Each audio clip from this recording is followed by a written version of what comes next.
Black woman. Beautiful, powerful, resilient female of African descent with skin kissed by the sun. Conversation.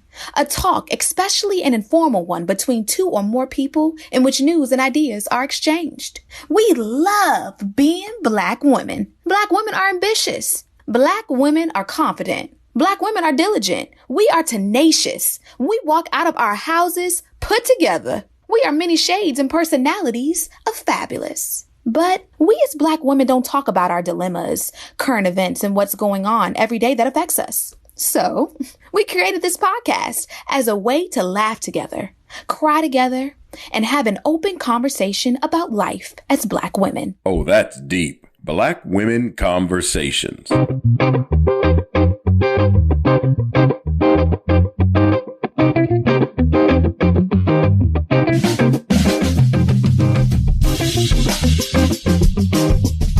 Nicole. Hey, Janine. How's your week been? It's been busy. I've been on call again. I feel like every time I get on the podcast, I say I've been on call. Isn't that becoming very common? Yes. I'm only supposed to be on call 1 week a month, tops. And it's usually 1 week every 4 to 5 weeks, to be specific. And I mean, here lately, I've been on call quite a bit. I agree. Yeah, I don't know. But that's what I've been. I've been busy. I've been skating around. I've been covering my clinic and a virtual clinic. It's been busy. So, anything new happening with you this week? Actually not really. I want to be like, oh, I worked a lot, which I did, but that's regular. Like, you know, we work. Yeah. We work so that we can eat, and we eat so that we can live. So I feel like this is, you know, as long as I'm working, I'm eating, and as long as I'm eating, I'm living. So yeah, nothing new this week. That's really. real. Nothing. But you know what? I'm happy because it seems like the weather is turning here.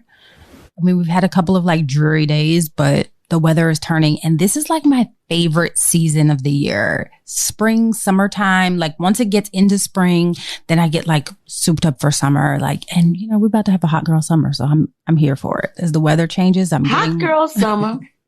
I'm here for it too. I'm going to be out here wild. You hear me? Wild. Everybody watch out. Wild and back in church. Back in church. Hallelujah. That's Janine's wild.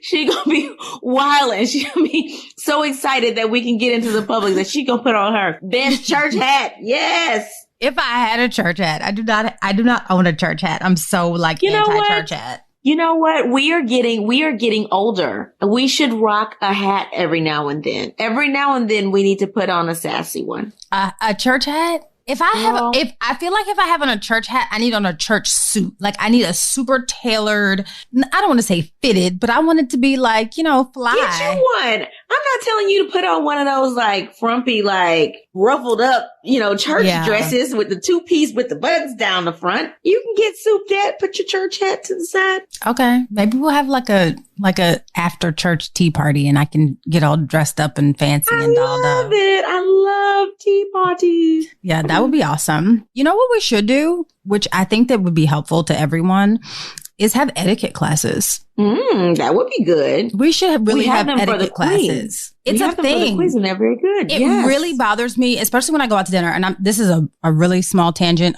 that I'm going to go on a soapbox for 2 seconds. It really bothers me that basic etiquette is not taught, right? Like you don't just come out of the womb with basic etiquette. That's not how this works, right? Like someone teaches you. I went to classes for that, right? Like I went to classes that teach you basic things, like things that you would have to encounter in your everyday life, like which fork and knife to use, like when do you put your napkin in your lap when you first sit down at the table, like things like that. How to write a thank you note when somebody has done something for you, right? Like all of those things. And I just feel like it's kind of fallen by the wayside somewhere. So I think that we should teach etiquette classes. I get it. So people won't sit down when the world opens back up and drink somebody else's water because you don't know what size your drink is supposed to be. That has happened to me several times. I'm like, where did did we not remember the BD trick? Like, where did my drink go? Hello. Just saying. And it's worse when it's more embarrassing to me. I almost would rather you drink the water and then I've like politely switched, you know, been like, oh, that was fine, but it's okay. Just give me your water. But it's more annoying to me when people announce it at the table, especially when you're dining with mixed company and they're like, wait, which one is my fork? Which one is my drink? Oh my goodness. It literally makes my skin crawl. Or when you realize that your drink has been stolen, ask the waiter to bring you another glass of water.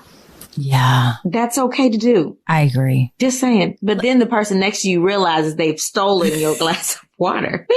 You're right. Just saying. Yeah. So maybe we'll do that. I think we should. Let's make a note. I like that idea. I really do like that idea. I like that. Yeah. Let's just be out here and be classy. That's all we want. We're not telling you to be bougie. We just want everybody to be classy. Just because, it's fly right now. Class is fly. Just saying. All right, Janine, what's on your timeline this week? So, as you know, earlier this month, we lost a legend, the real raw rapper with the distinctive, ferocious voice of Earl Simmons, better known to those of us who know and love him and grew up with him as DMX. So DMX was a rapper, a writer, an actor, a father, a child of God. DMX had a super successful career that started in 1984 when he would start beatboxing for Ready Ron.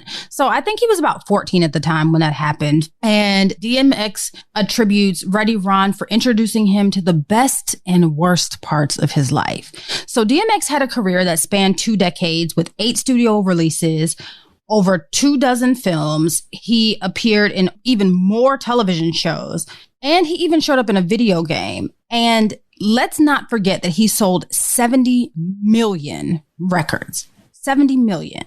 He was nominated for numerous Grammys, MTV Awards, and American Music Awards, of which he won one for Favorite Hip Hop Artist in 2000. I think that his career was beset with legal problems, baby mama drama, and drug addiction. We saw him in the tabloids time and time again, whether it was for being arrested or, animal cruelty, or he was going to jail for child support. There were numerous times that, his legal issues and his personal issues kind of overshadowed his career.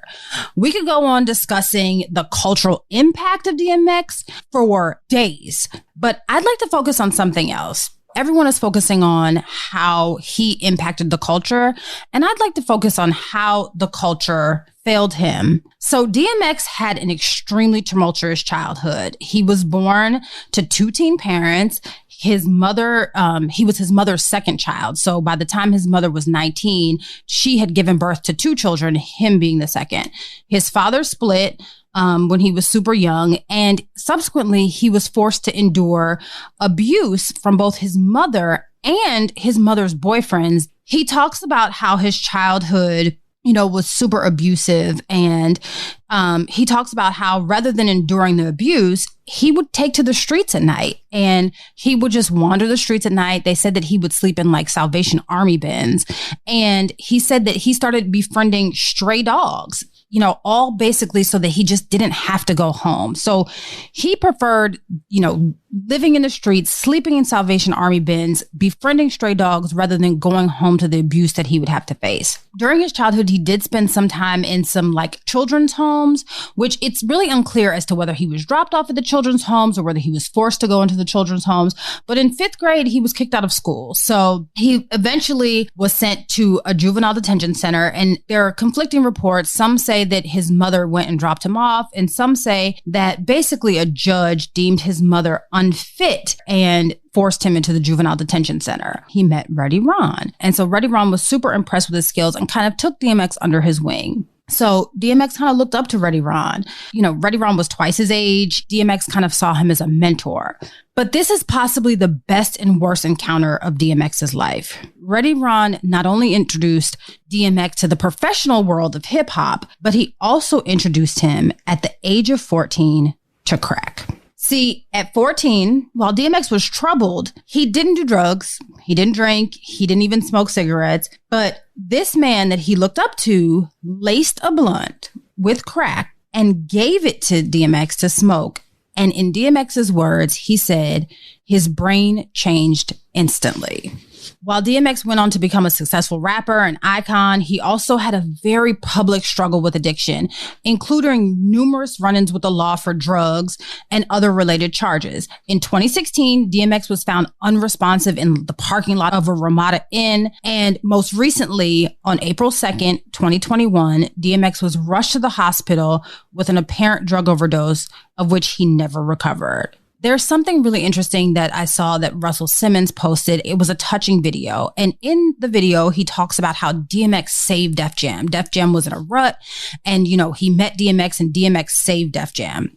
In the video, he speaks about how this is a teachable moment and how this moment taught him that he needs to reach out to others who might need help and take more responsibility for what we see happening in front of us.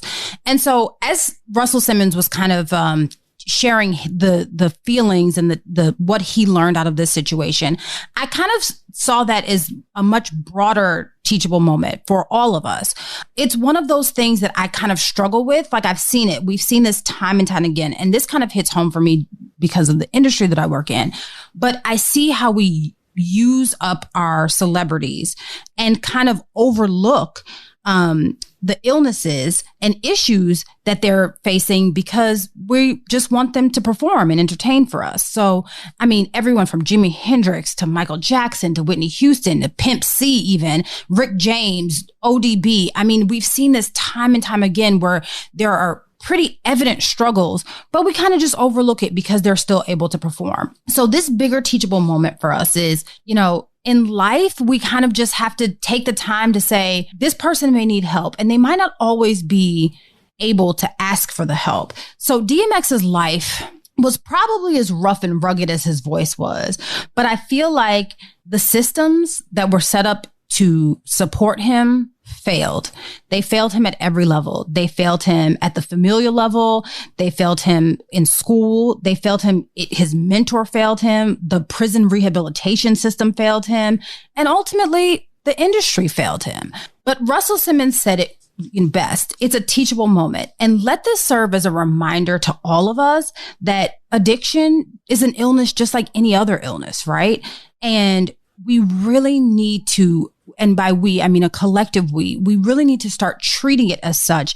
Stop looking at addiction as that problem over there or something that people chose to do. Addiction is a real illness, and that's something that we need to focus on and make sure that we are not ostracizing those who suffer with this illness, but rather embracing them and helping them get through it. I think that for us, I don't know if we knew he was dealing with addiction. I don't know if we knew at that time his family situation, everything like that. Honestly, it wasn't until watching the Rough Riders documentary that I had no idea. And, you heard all of this, oh, DMX is on drugs. Oh, DMX is in rehab. Oh, DMX and Iyanla fixed my life. You heard all of those things much later, for me anyway, much later, after all of his fame and success. I mean, he's still successful, but I mean, after his prime is when we heard it. So, some of it, even when he went on Iyanla Fix My Life, was sort of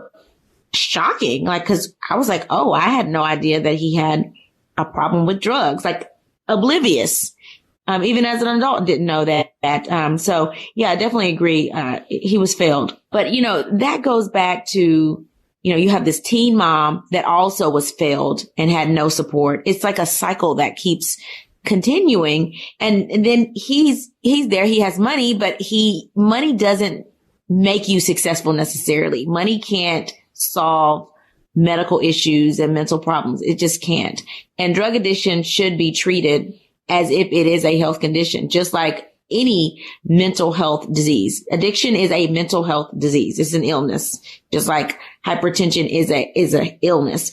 And so we should treat it as such. So I'm surprised that no one in his life stepped in to intervene and say, you have got to, if you're on my level, you've got to go to rehab. Like, I'm going to encourage and push you to go there. And the thing that's very shocking is Reddy Ron introducing him to crack. I mean, it was Reddy Ron on crack? Because who laces a blunt for a 14-year-old? Like, what kind of morals do you have? This is a 14-year-old. Like, who gives a 14-year-old, even if it's not laced? We know that weed is a gateway drug. Like, why would you give drugs to a 14-year-old? In the documentary, Reddy Ron basically denied that he introduced him to drugs at all. He said he did not do that. But really? Because why would he lie about that? Yeah, I watched a interview with DMX, and it was very recent, right? I don't know. And by very recent, I mean within the last couple of years. And he becomes emotional talking about it. He becomes emotional speaking of it because he said that, that was who he looked up to. And then he said he realized at that point that he couldn't trust him.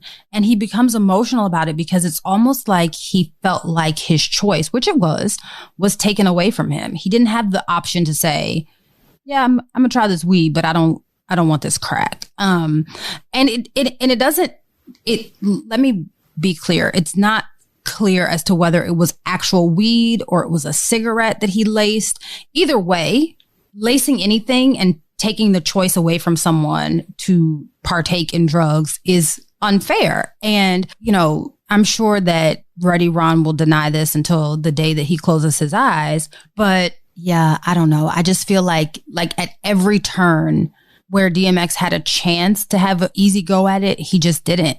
At home, at school, he was kicked out of school. He went to prison or juvenile detention facilities. They say that he ran away from them and then was forced to go back. It was just a hard, rough life for him. It really was. It's just sad on a lot of levels. If you see someone that has a problem with addiction, whether they're a functional addict or not, please, please, please get them help. Please. I beg of you, please get them help. Yeah, I agree. And I have several people that are either alcoholics or have been on and off drugs. And it is hard to help people. It's hard. And I don't think there's any right way to help people. And so I don't want you to think we're blaming you if you I don't really know what to do. Help by being there and supporting and, encouraging them to seek the help that they need. And that may be also finding resources, but they have to be the people to actually go to those resources. Correct. You can't force somebody to go to rehab. They have to be ready to do it. That's the first step. You have to be ready and know that you have a problem, in order to get help. If you go to rehab and you say you don't have a problem, they can't help you because you don't have a problem. So they have to be ready and admit that, but, be there by supporting. And, I know we're going to talk through some scenarios, in terms of everyday, situations that you, our listeners, have dealt with. But I just want to add that, we're not blaming you, but definitely encourage, and be there as a source of support. All right, Janine, let's talk through some scenarios now. Okay, so the first scenario reads, Nicole and Janine, I've been dating my current boyfriend for a little over a year now. We met on Match.com and I fell for him quickly. We talked for about a month before finally meeting in person. We met for our first date at a restaurant called Sylvia's. We had a good time, but now that I think about it, he knocked down 6 or 7 beers at the table. I'm a lightweight, so I only had one. I didn't think anything about it because at the time we were there so long. We were literally there at the restaurant for almost 6 hours. We continued to date and we fell in love quickly. I think our early connection made me overlook the fact that he would drink to the point that he would occasionally have hangovers, and he would sometimes smell like weed. He would show up late to different events, and sometimes he'd be a little tipsy. Again, I didn't think this was a problem because he was always upbeat, nice to my family, and never got angry. It became a problem to me when he picked me up from work and opened a can of beer while driving. He popped open the beer like it was a Coke, and I lost it. Since that time, he's cut way back on drinking, but has a beer every now and then. I've asked him to go to Alcoholics Anonymous, but he refuses, saying he doesn't have a problem. What should I do in this situation? I love him, but I don't want to be naive and end up with a closet alcoholic forever. I want to help him get the help he needs. Any advice is appreciated. As we've stated, the first step in getting help is admitting that you have a problem. So he's still in denial that he has a problem. Let me tell you something. If you are drinking beer or any alcoholic beverage like it's a Coke, it's very likely that you have a problem. And just because he's still functional does not mean that he does not have an alcohol problem or an addiction problem, because there's something in there that says that he does some weed. So, we don't, whatever your opinion is about weed, one way or the other, we do understand that it can be a gateway to other drugs, right? So the one thing that I can say, and this is, something that someone told me, is that, if you're unsure as to if someone has a problem, if they keep drinking, you'll find out. You will find out if they have a problem. It sounds like you're kind of hesitant because he seems to be functional. He's able to drive you to work. It seems that he's keeping a job. Like everything else seems to be pretty normal, but this drinking. And I think that you have every right to be concerned, because not only is he drinking, but it's clear that he's drinking and driving. And this now puts your life in harm, right? Not only your life, but other people's lives at harm, because the moment that you get behind the wheel after having just one alcoholic beverage, I don't care what anybody says, it's dangerous. It's already dangerous enough to drive a car, let alone driving while you're intoxicated. I'm not going to tell you to leave your boyfriend, because addiction, whether it's drugs or alcohol, is a very real disease. And people need a support system to work their way through it. I appreciate the fact that you're saying that your boyfriend has cut back on his drinking. I do appreciate that. But let me tell you something. Once you're an alcoholic, you are always an alcoholic. You just are a recovering alcoholic. And just because he's cut back does not mean that he's stopped drinking. I didn't hear anything in the letter that said he stopped drinking. And even if he quit cold turkey, I'm of the belief system is if you did not work the steps, if you did not work the steps of Alcoholics Anonymous or go to recovery or whatever it is, you're just a dry drunk. You still have the problem. You still have the disease, because alcoholism and drug addiction are chronic diseases. You will have them forever. You still have the disease. You just are not, it's just not a flare up at this point. Like if we look at it like that, you're not having a flare up. So you can kind of control the amount of alcohol that you're consuming. But when that flare up comes, it could be dangerous or deadly. I just think it's sad. I feel bad for you. I say be there for him, because he probably really does need the support system, but don't continue to put your life in harm's way, and know what it is that you're dealing with. So be realistic about your own expectations. You are dealing with an addict. That's just, it just is what it is. What do you think, Nicole? So, I know we were talking about support your family, make sure that, you are encouraging them to get the help that they need. But you've been with this man for a year. So for me, I'm not saying you should break up with him, but I would have a come to Jesus and say, listen, I feel that you have a problem, and this is why. You are drinking and driving, and you're drinking and driving with me in the car, but you're also drinking and driving with you in the car. You are endangering your own life. You putting down too much beer. I'm seeing you tipsy all the time, or drunk, or you have a hangover. These are the reasons that there's a problem.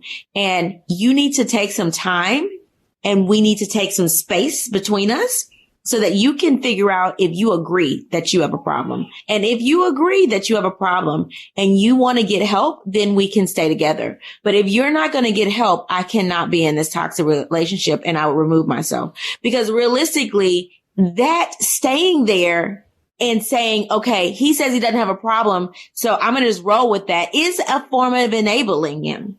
So if you're going to just sit there and stay in the relationship and he's in denial and you're like, okay, I'm going to accept that he says that he doesn't have a problem, so I'm just going to roll with it. And then every time he's tipsy, you're bringing it up and up and up. That's a toxic relationship. He has a problem, and you're enabling him by staying in that situation. And once you don't leave, he knows that you're not going to leave. You've acknowledged that you had a problem with it. He says he doesn't. You stay. And then what happens? He continues to do what he needs to do. He's going to continue to drink. He's going to continue to drive. He's going to continue to be tipsy. He's going to continue to have hangovers because you have stayed around and tolerated that. So you either have a come to Jesus with him. He either is going to get on the boat or get off the boat. One of the two. But you don't have to stay here. You can get his family involved, try to encourage him to get help, especially if you're leaving and you really want to get help. Talk to his family, have his family encourage him to get help. But you don't have to stay. You're not married to this man. You're not obligated to stay there. And I would hate for him to really start developing a problem where his behavior starts to change and it becomes dangerous. So I would say, come to Jesus. If he doesn't agree with you and he doesn't get help, get out. I agree. I'm going to go on to our next letter. This letter actually has a title again, and it says, my mother-in-law's drug addiction is about to end my marriage. It says, hi, ladies. I really need your help. My husband and I live with my mother-in-law. We moved in because she was getting older, and my husband started noticing a rapid decline in her health after my father-in-law passed away. Once we moved in, we discovered that my mother-in-law abuses prescription drugs. She is up and down and all over the place, and sometimes she stays in her room without eating for days at a time. I feel like it's gotten out of control. She has her doctors and the other family members completely fooled. My husband and I moved across the country to help her because she always seemed to be sick, and we didn't know that she was abusing drugs. I feel like this is getting extremely out of control because she now has pill bottles that have other people's names on them. I want to do what's best for my mother-in-law, but I'm starting to feel angry about the whole situation. The house is constantly in turmoil because of my mother-in-law's lies and manipulation, and her behavior is becoming increasingly erratic. I'm beginning to resent my husband for all of this. What should I do, Sabrina? So the problem I hear is, I understand your mother-in-law has a prescription drug problem.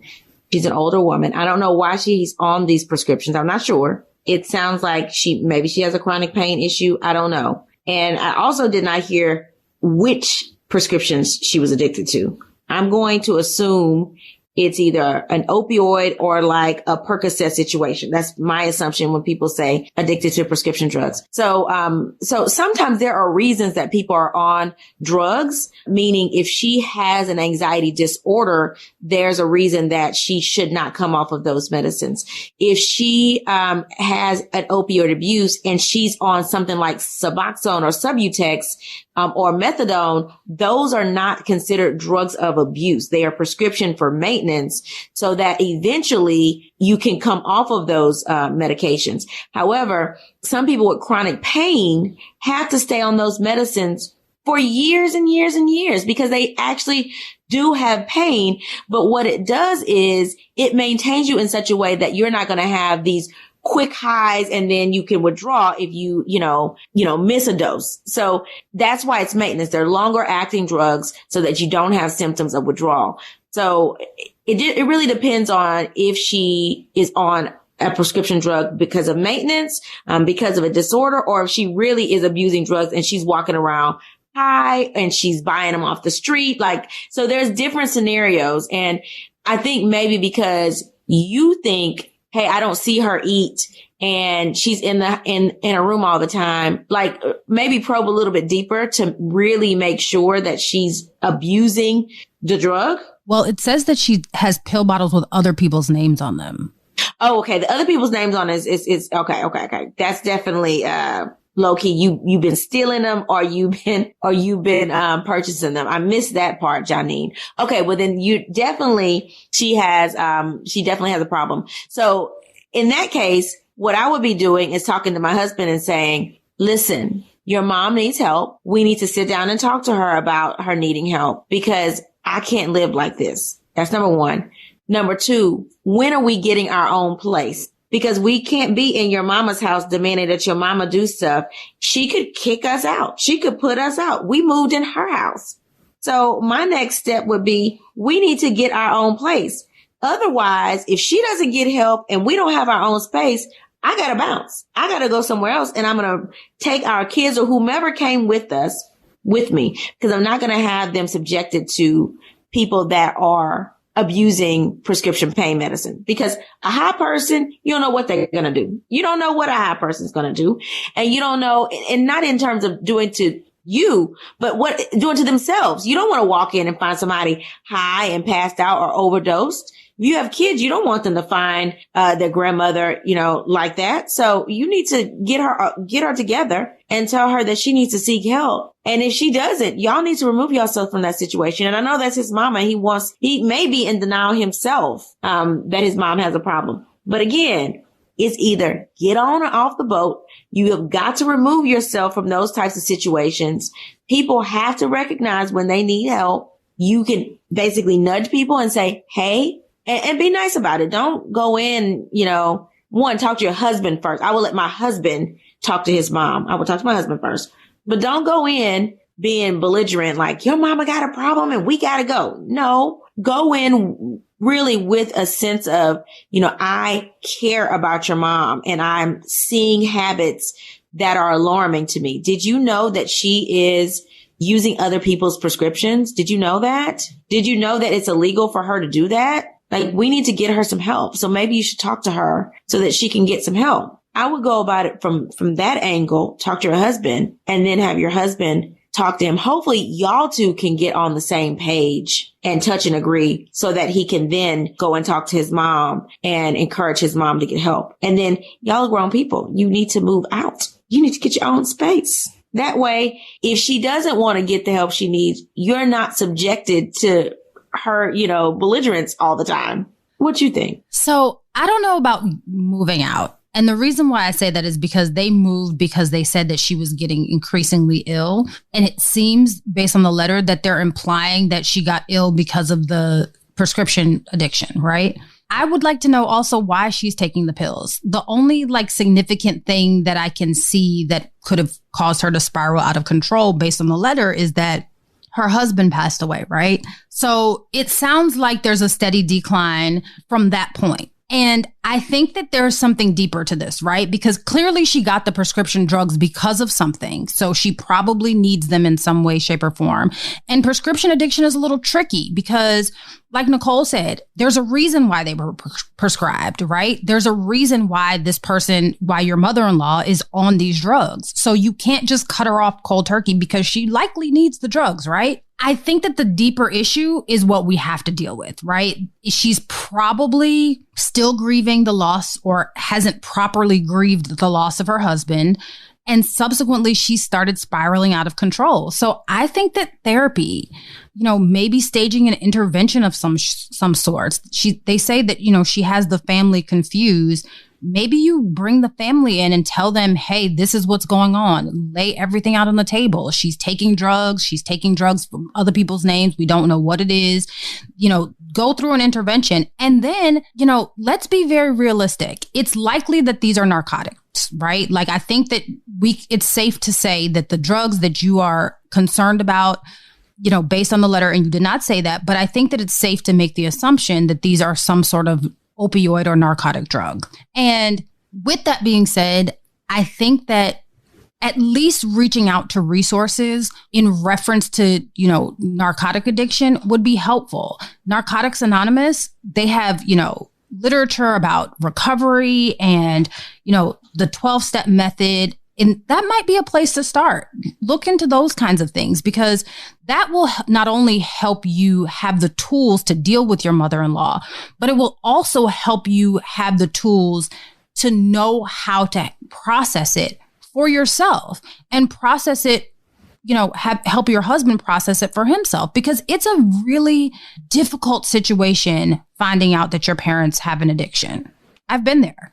And it's hard, and it's hard to come to grips with. And you don't really want somebody telling you, your parents have an addiction, because they're your parents, right? So your husband is going through something too. So be there for your husband and, support him, because he's just coming to this reality too and probably trying to come to grips with it. But also, don't ignore the fact that your mother-in-law has a real problem, a real illness. And in this case, two real illnesses, whatever caused her to get prescribed the medication and now this addiction. So get help. Maybe you talk to her doctors and say, hey, this is what we're seeing. Is there something that we can do? Get everybody on board, the doctors, the family, therapist, all of the support systems that you can find.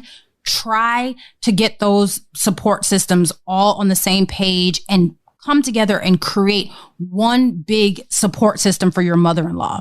But putting forth all of the effort that you can before you kind of just throw away your marriage and your mother-in-law, I think that everyone deserves to try. I'm not saying throw away your mother-in-law, but I am going to stand by and say, I don't think you need to necessarily live with somebody. And I think the only good thing from you guys moving in is that you see that the reason that she's declining and not as functional is because she has a problem. I don't think that as a daughter-in-law, you should stage an intervention. I still feel like you got to go to your husband first. I don't think that it should be like thrown at the whole family, because I think that people will shut down and get defensive if you have not gone to them first to at least tell them what the problem is. Instead of, forming this intervention, I think you got to get your husband on the same page with you so that y'all can touch and agree. And then he can talk to his mother about her problem, because I think that there's a role for her son and a role for her daughter-in-law. And I don't think that that's necessarily going to be well received if you as a daughter-in-law are staging that intervention. Now, if your husband talks to your mother-in-law and she's like, oh, I have no issue, well, then that's when we may need to bring everybody together and stage an intervention and have her come in and have somebody come in and say, listen, this is what your family is saying. This is why they're saying it. Do you not see that this is a problem? That's when you may need to bring some outside people and other family support in to let them know that, hey, we are here to support you. We are not angry at you. We are not accusing you of being a bad person, but we are concerned about your health. And we do think that you need to get help because you have a problem. And we need you to understand that you have a problem. But that has to be taken delicately in a stepwise approach. Again, to save your marriage, nothing you should let break your marriage. And if that means that you have to remove yourself from that house and y'all go and check on her every day, then do that. If that means that you need to hire somebody to come in and be with her, because I don't know how old your mother-in-law is. When I think about my mother-in-law, she's in her late 60s. When my husband thinks about his mother-in-law, my mom is young. She's in her 50s. So I'm not really sure how old your mother-in-law is, if she would need help around the house, how she's deteriorating. But if she's deteriorating to the point she's not functioning, hiring help to come in may save your marriage and keep you sane so that you're not the person that's the help, if that makes sense. Mm-hmm. So I do think that you have to find ways to help your in-laws, but you also have to make sure that your marriage is healthy and strong enough and you have an outlet for you as well. I agree.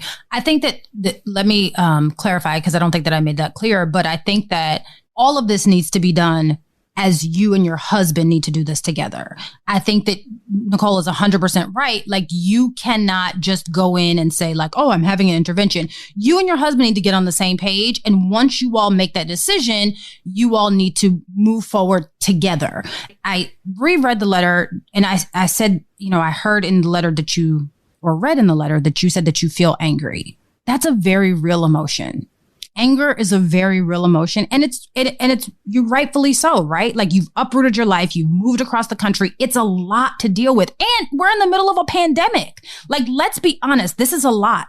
So before even all of this, there might be some therapy that you might need to go seek on your own to deal with what your feelings are and your emotions are, and understand that some of these feelings that you're feeling are, completely correct. You're allowed to feel whatever it is that you feel, but allowing it to affect your marriage is where that's not fair. It's not fair to you. It's not fair to your husband. But, get your mother-in-law the help, but get you and your husband some help as well, because this is a lot to deal with. And it's just a lot emotionally to handle. I agree. I agree. I bet that she's angry and she's about to start feeling resentment. Absolutely. Like, I didn't sign up for none of this. I did not sign up for none of this. Yep. But your husband didn't either. Married this joker. He didn't, but it's his stuff. You're right. But it's his stuff. But he can't control it. He couldn't have predicted it. He can though. You're right. But she can. And so when you start to feel resentment, it's over. Yeah. You're right. Before you get there, you're right, Janine. She needs to go get some counseling. All right, Jenny.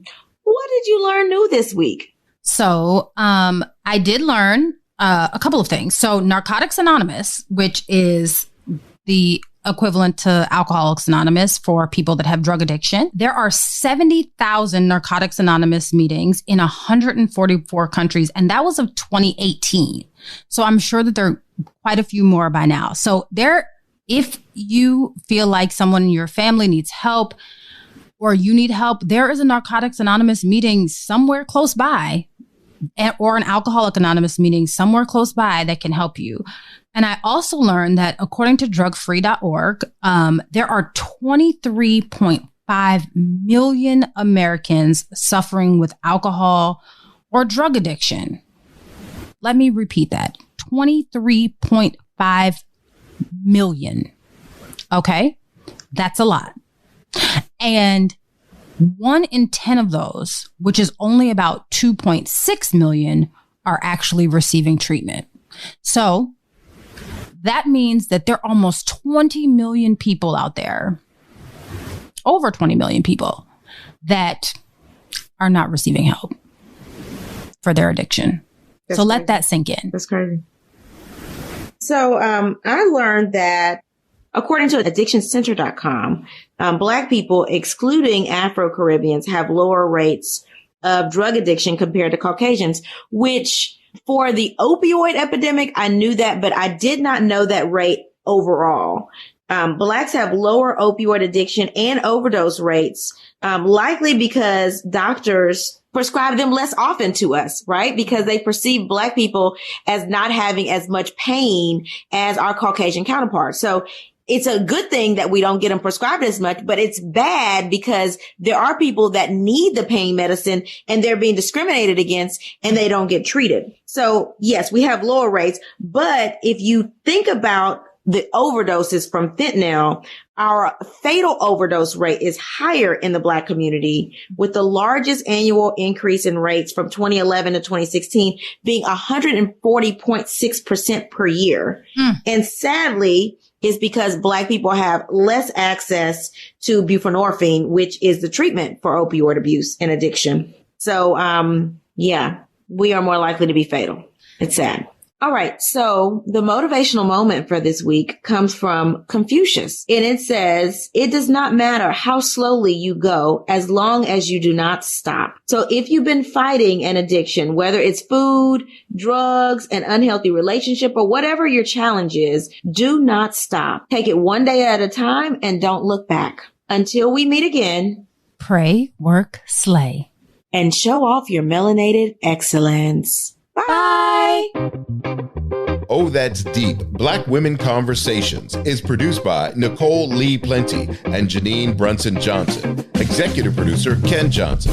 Get the Oh, That's Deep, Black Women Conversation podcast on Apple Podcasts, Spotify, Stitcher, Google Podcasts, or where you get your podcasts. Please subscribe and rate us. You can follow Oh, That's Deep, Black Women Conversations on IG at Oh, That's Deep, BWC. Oh, That's Deep, Black Women Conversations is a Mean Old Lion media production.